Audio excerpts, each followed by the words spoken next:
dalam nama Bapa dan Putra dan Roh Kudus. Amin. Saudara-saudara terkasih, renungan hari ini didasarkan pada Injil Matius bab 5 ayat 17 sampai dengan 19. Yesus dan hukum Taurat.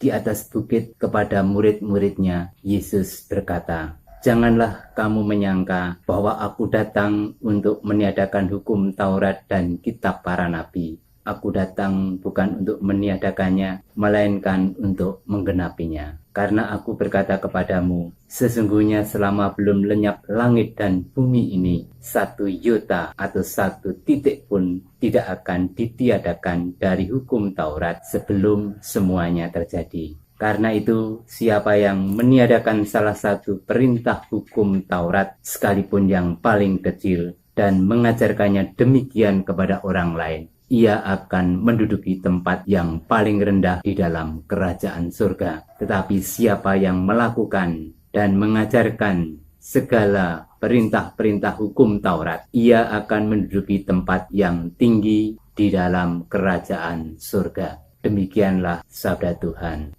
Saudara-saudara yang terkasih dalam Kristus, ada seorang guru rohani yang setiap kali memimpin doa di padepokannya bersama murid-muridnya, kucing kesayangannya naik ke atas pangkuannya.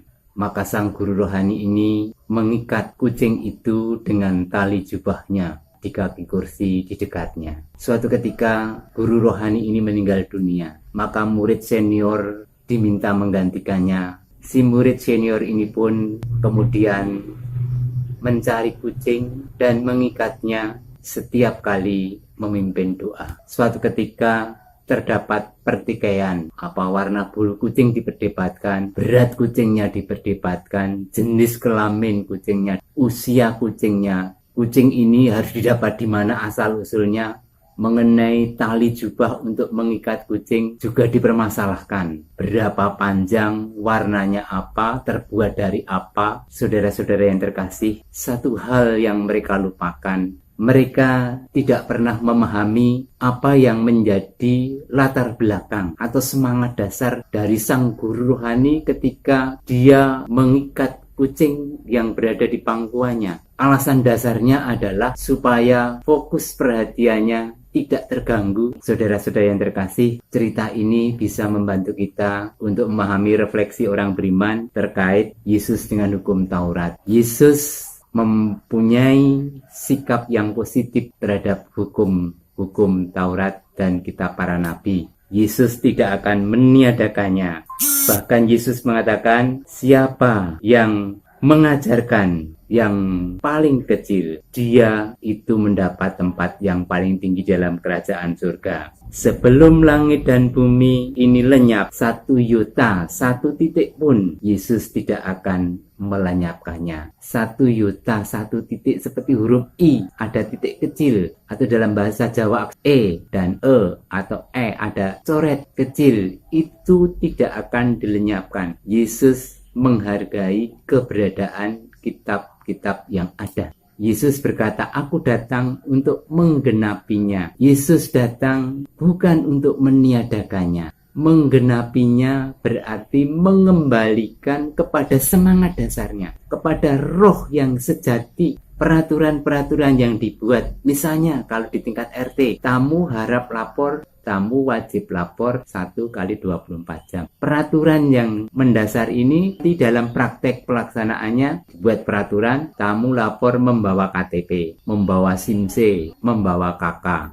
Nanti ketika tidak bisa menunjukkan KTP, SIM-C atau KK, maka bisa kemudian didenda 500.000 misalnya. Jadi tadi yang pokok, tamu itu wajib lapor. Dalam rangka apa? Dalam rangka keteraturan, supaya yang berwenang di RT itu memahami siapa saja yang ada di RT-nya. Itu adalah wewenang Bapak RT. Tetapi ketika kemudian yang datang bermalam di tempat saudara tidak membawa KTP, tidak membawa SIM-C, atau tidak membawa KK, atau memang belum punya. Kemudian ketika harus didenda 500.000, ini sudah peraturan tambahan ini sudah menyimpang dari maksud yang sejati yang asali. Maka Yesus berhadapan dengan hukum Taurat dan kitab para nabi ingin menunjukkan, ingin mendudukkan, mengembalikan kepada semangat dasar, semangat yang asli dari setiap peraturan. Semangat dasar dari setiap peraturan adalah melindungi kemanusiaan, menciptakan keteraturan dan keadilan. Atau bisa diringkas, semangat dasar dari setiap hukum adalah kasih. Dan kasih itu adalah pribadi Yesus sendiri. Yang utama adalah kasih. Yesus tergenapi oleh hukum itu. Maka hukum tulisan tidak perlu dihapuskan atau diganti atau dikurangi, karena semangat dasarnya itu dipegang teguh dan diwujudkan. Kasih adalah semangat dasar dari setiap hukum. Yesus adalah puncak dari setiap hukum. Maka hukum itu untuk manusia, bukan manusia untuk hukum. Nah, saudara-saudara yang terkasih, dalam kehidupan kita banyak melakukan hal-hal yang terkait dengan hukum, dengan aturan-aturan. Kita sebagai orang Kristiani pada hari Minggu kita merayakan perayaan Ekaristi. Dalam perayaan Ekaristi kita menerima komuni. Bisa jadi kita berhenti pada upacara, ritual menerima komuni. Sesudah menerima komuni, kemudian kita merasa damai, merasa tenang, merasa lengkap Ekaristi dengan komuni. Tetapi yang menjadi masalah, begitu kita keluar dari perayaan Ekaristi, apakah kita sungguh berkomuni menjadi satu? Ketika aku dalam rumah, dalam keluarga, apakah aku kemudian menyatu dalam keluargaku? Ketika aku tinggal di RT, di masyarakat, apakah aku berkomuni dengan komunitas masyarakat RT?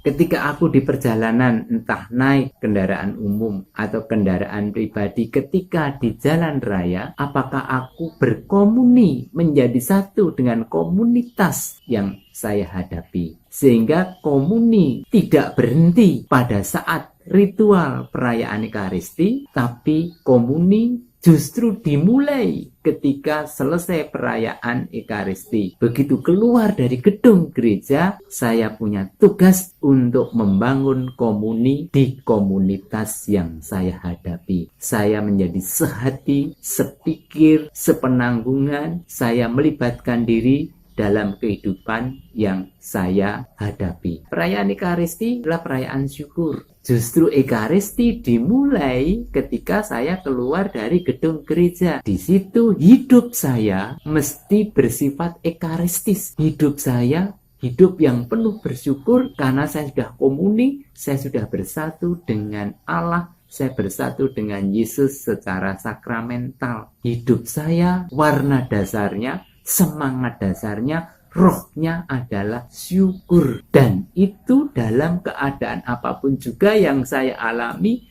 sesudah saya keluar dari gedung gereja sampai nanti kembali merayakan Ekaristi, nada dasarnya syukur ekaristis. Nah, saudara-saudara yang terkasih dalam Kristus, hari ini Tuhan mengingatkan, Tuhan menghendaki supaya kita dalam setiap hukum, dalam setiap peraturan apapun kita pegang semangat dasarnya. Begitu saya pegang semangat dasarnya, kasih dan mewujudkan itu sama saja.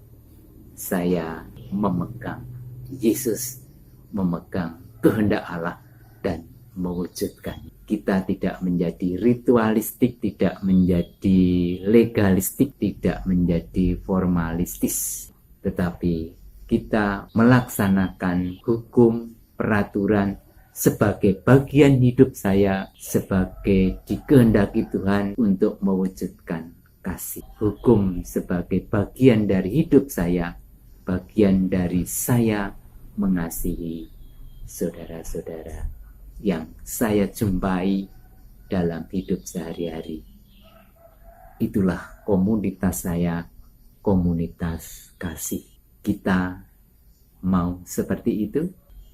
Amin. Dalam nama Bapa dan Putra dan Roh Kudus. Amin.